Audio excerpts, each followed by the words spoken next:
everybody! This is DMJ406! And Code 9001. Yes, we're Lazy Dreamers returning for yet another post-commentary LP! Our first and decent bit ever since we finished off friggin' Pokemon Gen 2.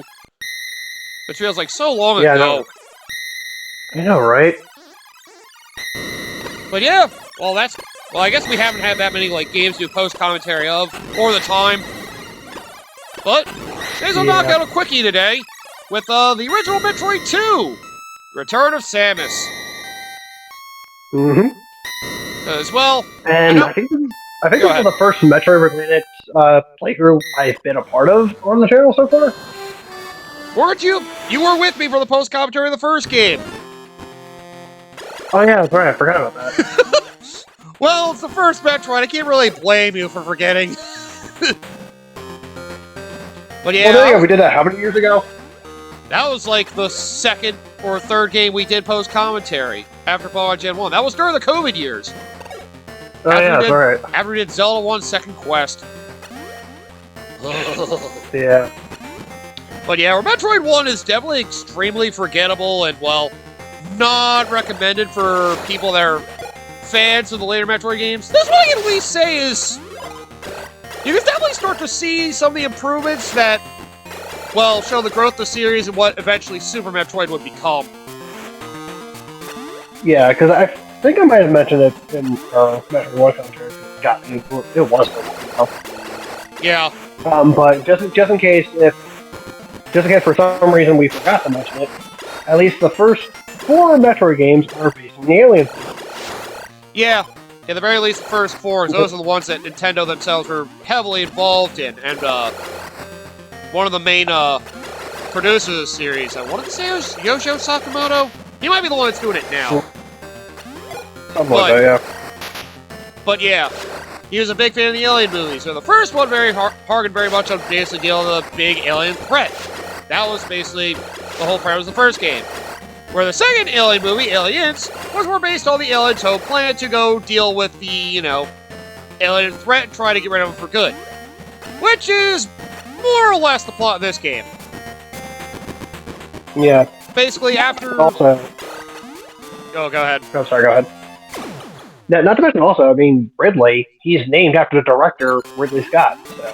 Yeah, that was definitely a direct reference to the director for the original Alien, yup. Mm-hmm. But, yep. Ugh, there's acid everywhere, too, in this place. But yeah, basically, after what happened in the first game with dealing with the Metroid's mother brain, basically the Galactic Federation decided that, well, because of the Metroids being a threat to galactic peace, that they want to send Samus to the place they were from. She wants to send Samus to where the Metroids came from, SR-388. Because this is where the Metroid's home planet is after they were sent there by I think this is where the Shozo left them. It's gone over a little more detail in the remake, Samus Returns, but... Basically, yes, Samus needs to kill every single Metroid. That's you have the Metroid counter down there at the bottom right. So wait. I just found it funny though, because we had Ridley named after Scott in the very first game, so why wasn't there an enemy in this game named after James Cameron? Huh. I was gonna say if there was something close. He was the director of the Alien, so... That does explain the change in tone, and yet it worked almost just as well. I'm still someone who prefers the genuine horror of the first movie myself, but... Yeah, I mean, I like both movies equally, but for different reasons. Yeah, the second one had great action scenes, still had a lot of suspense, too. And of course, the iconic line before the big battle, which also I didn't realize that Other M even referenced, the big Queen Alien or whatever is coming in the elevator, and then Ridley Scott, god damn it. That, Ripley. Yeah, Ripley, sorry, the names are so similar. She has that, face looking up, it's like, this bitch. That was referenced in Other M, and I had no idea. Oh god, Alpha Metroid! Wait, this isn't the Metroid I know, what the fuck is this? Yeah, get the fuck out of here! Use missiles to kill these fucking things. They're horrible. I pause, there's like an L Yeah. and it says 0, indicating how many Metroids are left in the area. 0, which means because I got rid of all in the area, now the place is basically gonna go crazy. Basically, this means a new area is opened up for us to hunt down more Metroids. Also, missile and energy refills. Be sure to find these when you can so you can actually make use of it. You gotta know to go through walls in this game, because very much like the first game, they do not really tell you where to go. And now we have a different number for the L, indicating we have 4 Metroids to hunt down the next area. Basically, hunt down the number of Metroids you need to advance in the game. That's basically how this game flows. Yeah, and that count on the bottom, that's how many total that are in the game you have to destroy. Yep, So. they give you a whole overall count, but at least pausing you figure out, like, basically how you need to kill to get to the next main area, which, well, I'll say at least this game's a little easier to navigate than the first Metroid game, but, well, if it's not obvious, you can probably just look and be like, wait, where the fuck am I? I think that's something that Super Metroid great proves once it gets a fucking map. Yeah. Yeah, because I love games like this where I have to actually draw my own map. Feels like another relic of the old school era of gaming. Mm-hmm. But some people like it. Oh yeah, there's actually save points this time! Yep. They have save stations for you. Instead of you died, here's a password in the international version. And then basically, well, even then, the NES version, you would start up the game and you would still have to deal with frickin' starting at 30 base energy. Mm-hmm. At least saving this game will keep you right where you were with the energy and missiles you had when you saved. So it's a lot more proper this time. Yep. And also you get really annoying sound when you're low on energy. Get ready for that too. Yeah. What is it with Game Boy games having let you know when you're ready to die? They want to make sure you're paying attention. Yeah. It's honestly more annoying than Pokemon's. You just hear this the entire time you're below 50 energy. Ugh. Yeah. Fucking Game Boy games. I think I do prefer Pokemon's frickin' near-death warning over this, to be honest. Yeah. At least it can be a rhythm. If Gen 5 proved anything, we can make a song out of it! I mean, we didn't want that, but it's better than what it was? It's like, let's not... You know what? My only problem with that with Gen 5 is like when you were in a big battle, like battling like a big event battle, like Elite Four or Gym Leader, and then being low health would cut it off. You'd be like, oh, really? I was enjoying this track, now I gotta deal doo-doo, doo-doo, doo-doo, doo-doo, motherfucker! Gets rid of the tension! I mean, you could also just not do anything and enjoy the track for like at least one loop before you do something. That's also an option. That's true. That is something you know, it's weird. I've been listening to a lot of gaming soundtracks. Yet when I'm playing games, I never take the time to just sit back and listen to it in the middle of something. Although, I'm probably a weirdo for doing this, but I know for like a lot of games that I play on my own nowadays, because it's like, especially like for certain projects that I may be doing later on my own channel. Right. It's like I don't listen to the actual like game music anymore. Like from the actual games, for the most part, I just usually like mute it and then just put like my Spotify on in the background. Man, that's a big thing with a lot of people. You may not realize, like even a lot of like a lot of the competitive gaming community. Some will just have the games they're playing be on, like Fortnite or Apex Legends, whatever the fuck they're playing. While they're doing that, they'll basically have some other music going on in the background or listen to a podcast. It's the thing apparently a lot of them do. And again, yeah, but it's like when you're monotonously playing a game for so long, I guess you would need something else other than just listen to the same game sounds for fucking hours and hours. Yeah, because I think for me it's more so apparent for like if I'm playing for any kind. So then it's like, you know, it's like you can listen to like this beautiful track and then just randomly just get cut off because of a battle that starts like, oh, okay. and listen to that music constantly. So it's like okay, I don't want to have to constantly listen to only like 20 seconds of one track and just suddenly switch to another all the damn time. I wonder how many times you've been guilty of just getting to the menu of a Kingdom Hearts game and just sitting there for a few minutes, just be like, oh, memories. Apparently some people really love listening to the main menu theme of the Kingdom Hearts games. I can't blame them. It's actually pretty good. Oh, what, the Dearly Beloved? Yeah. Yeah, like, I mean, it's a pretty good track. I mean, it's almost the same in terms of names as, like, you know, the Simple and Clean, like, it's almost exactly the same.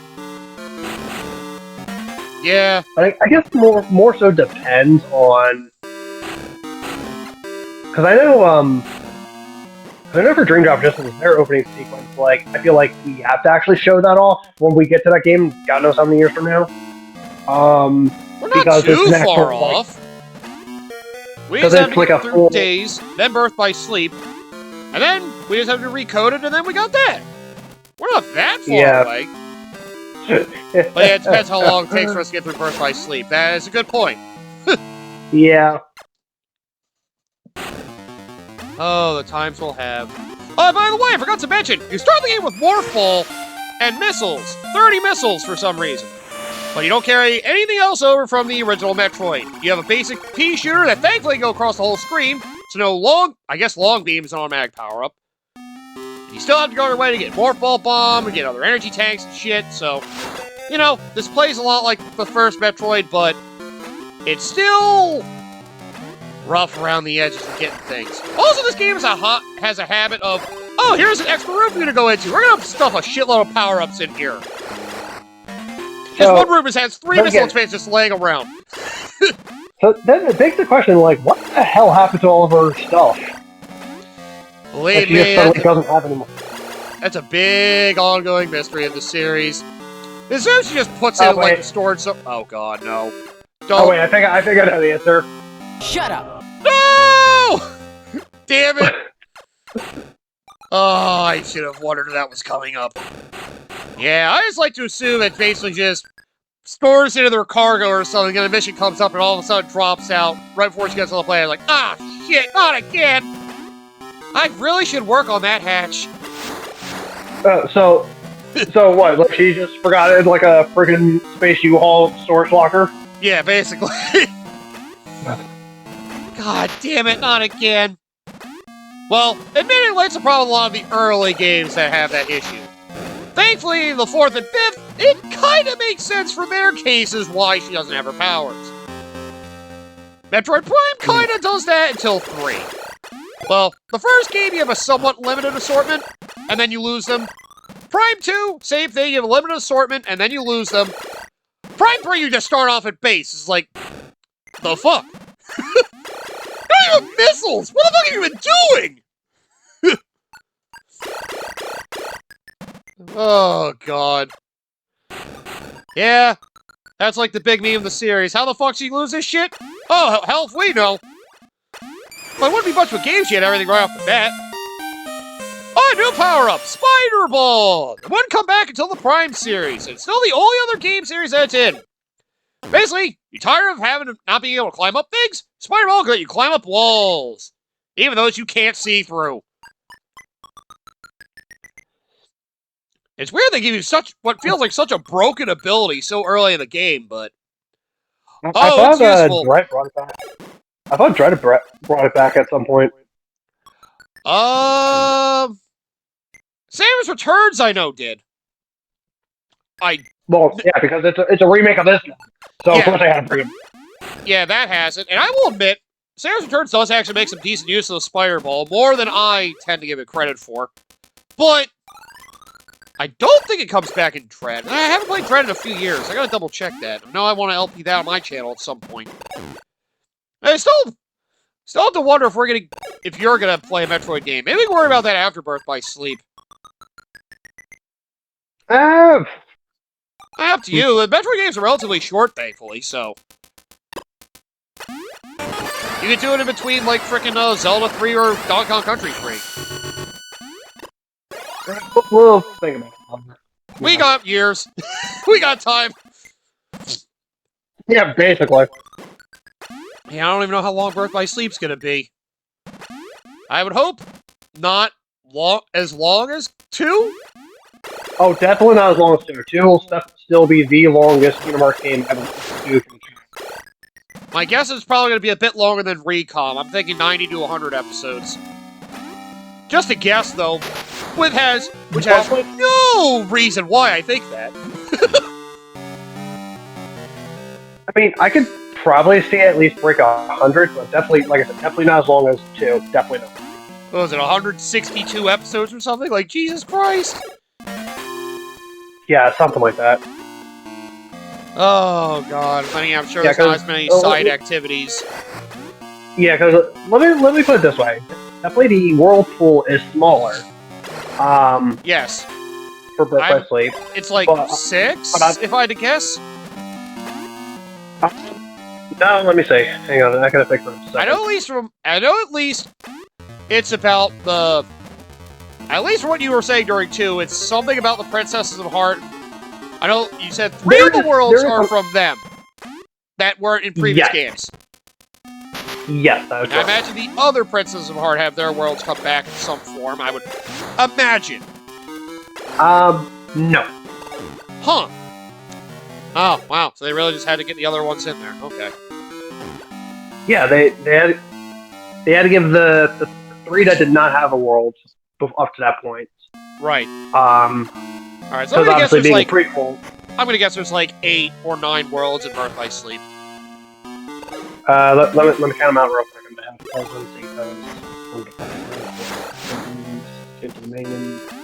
Yeah, you go for it. Castle of Aliens. We're there. It sucks this game still suffers from bland environment design. Again, that's something that Super Metroid will greatly improve on. Hey, at least I like looking at this game better than looking at fucking original Metroid. God. Ooh, another power-up! Ice Beam! Which is weird, it doesn't work well in Metroids in this game. Oh.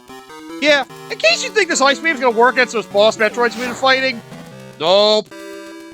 That's something that Samus Returns fixes as well. That frickin'... ugh. The Ice Beam is just... it's useful for platforming, but otherwise, it's kind of garbage. Alright. So, to answer your question, there are technically 12 worlds total, but only 9 of them have anything, or like, hang on.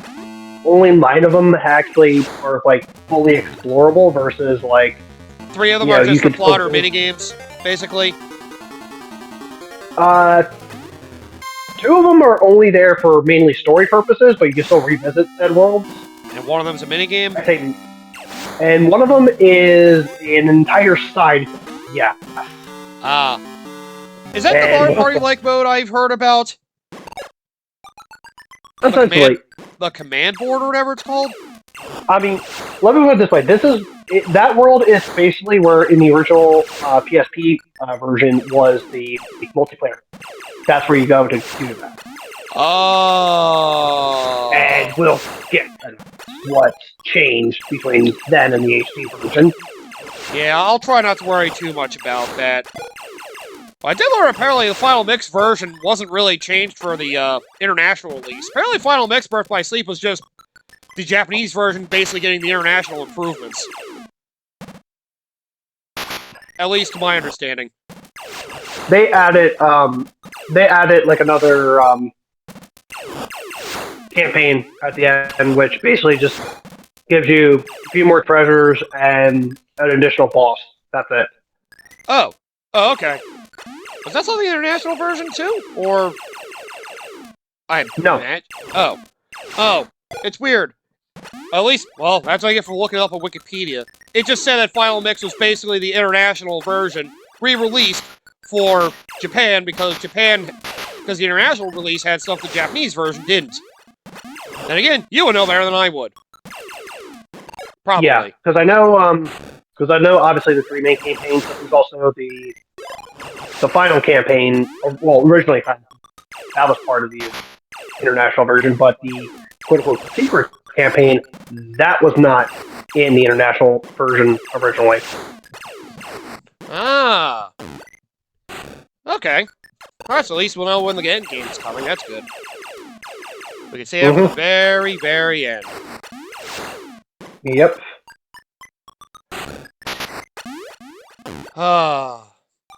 Almost feels like we're halfway through the series, which is weird.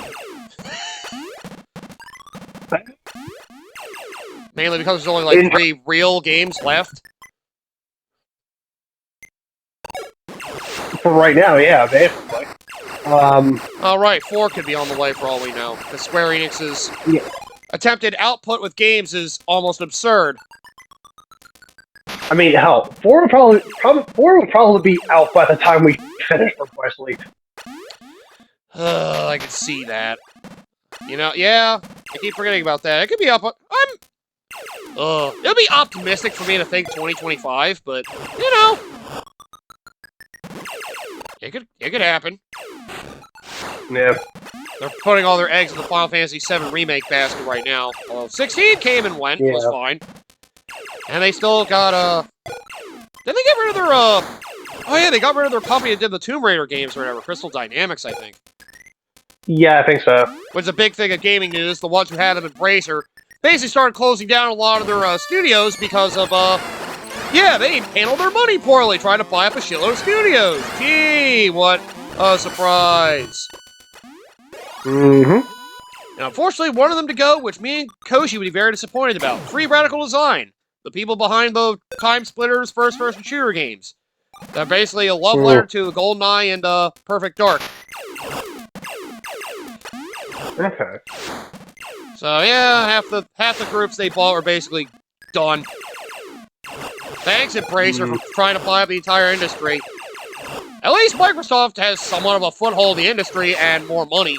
So it's not as much of an emergency if they do it, but they still shouldn't. They still shouldn't do it. Well, Microsoft also still had a ton of money in the bank, given the fact that, you know, they sell, like, operating system for, like, 90% of PCs out there, so...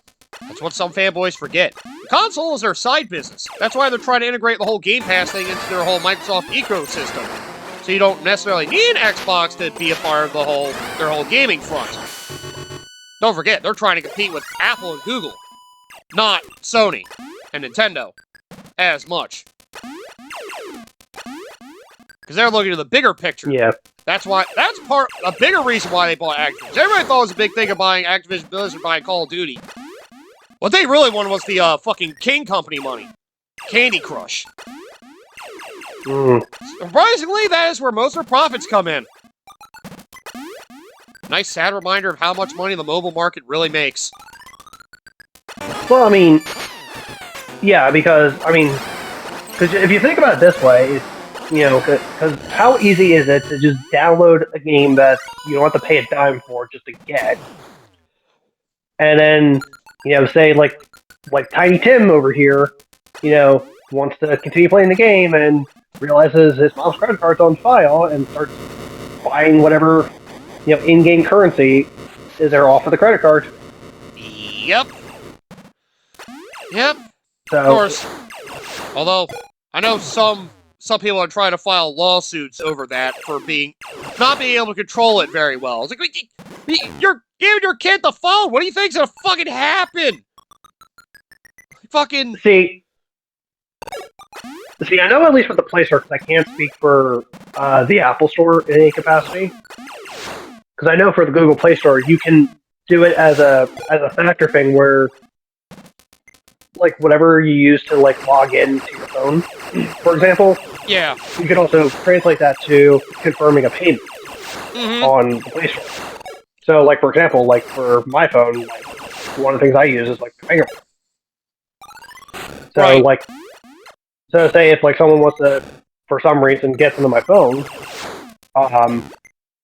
because they know the PIN to unlock my screen and all that, like, go into whatever game and try to make a purchase off of the cards in the Play Store, they can't do it because they need my fingerprint. Right. Yeah. Well, I think it is a problem Apple had, actually. I think that's one of the things they got sued over. It was so easy to basically just let them keep spending money. The kids. I mean, the fault, I guess, could go both ways, but I feel it's more of a parenting issue than an actual, issue of the company having a system set up so they can make fucking money off their business. I mean, that's why they do it the way they're doing it. Yeah, but you also have to think about this, too, where it doesn't matter how many measures you put in place. If, someone is dumb enough to find a loophole to exploit whatever area you didn't check, they're going to go full hard on it and say, like, oh, like, their stupidity is because you didn't secure certain things XYZ enough, and that's what they're going to go on. That's only a fraction of their stupidity, little did you know. But the lawsuit won't say anything about that. Yeah, obviously, the language and that's not going to be like, oh yeah, this person was dumb enough to do this, even though common sense tells them not to. Of course it's not going to say that, because it's going to be like, because the whole point is to make it so the company is bad for not thinking of these scenarios. Yep. I mean, don't get me wrong, I do like the idea of some companies being put under control and fire for some greedy shit they do, but well, yeah. There are also some customers taking advantage of really stupid shit, like McDonald's the hot coffee fucking thing. Oh, yeah, that's... You're ordering hot coffee! What'd you think was gonna fucking happen? She fucking won! What the fuck? Well, because the thing is with that is because there is a set temperature with coffee how it's supposed to be. Because obviously it's not supposed to be scalding hot to cause third-degree burns. Like, it was too hot. Okay, that makes a little more sense. Okay. It was way too hot, but they did also deduct some money that she would have won out of like what she could have gotten, because they did recognize that she was at fault for putting the hot cup of coffee in her lap. So she was at fault for that. Alright, that's a little more reasonable, I thought. Okay. It was too hot, but she did still fuck up a little bit. Yeah. Alright. Yes. Alright. So it's not as bad as I thought it could have been. Yeah, so that was actually something I looked into a while ago. Because I think we've mentioned it quite a few times. It's one of those dumb lawsuits. It's like, fucking really. Then again, that's why you end up seeing a bunch of fucking labels for things. It's like, kids should not eat this. No shit, who wouldn't know that? Ask the people who've probably tried lawsuits over these things. I mean, hell, that's why, nowadays it's like, you want, like, laundry detergent or, like, Pepto-Bismol. Like, they have it behind, like, a washed glass now. And you have to actually get a representative to come get it for you because of these dumbasses that want to do challenges. Yep, of course. Or to get high off of the dumbest shit. It's like, no, they clearly are not meant for you to just consume or to get high off of it. There's a specific function that they're made for, and you're supposed to use it for said function. Yeah. One of my favorites I've had with some food, I've seen, well, I've worked in a kitchen for a while. I love this thing. There's, like, some packages, like, it's a thing of almonds. I love it says, towards the bottom, in small print, contains almonds. No! You don't say! It's like, legally, they had to put that on there for a bag of almonds, to say there are almonds in there. Yeah, no shit! Why do you think I got almonds? Like, sometimes it goes so far, it's just like, are people really going to try to fight this for something that clearly labels what it is? That's like buying a cake and assuming it doesn't have milk in it. Some people. Yeah, it's dumb. The companies have to fucking compensate for that bullshit because, well, lawyers can be pretty sneaky about it too sometimes. Well, yeah, because they'll look... Yeah, we'll talk about more about this next time. Yeah, next time. But, yep, we're going through a new area, which, yeah, we got a Spring Ball, we got a Morph Ball Bomb, and Ice Beam. So, yeah, more upgrades, which, yeah, that's the thing. Every zone you go to, you have to kill Metroids, but to get to all of them, you're going to need all the upgrades in the area. Or most of them, anyway, so... Yep. Yep. Like typical Metroid flat fashion. Explore everything to find everything. Which, by the way, I did find 100% of the items in this playthrough.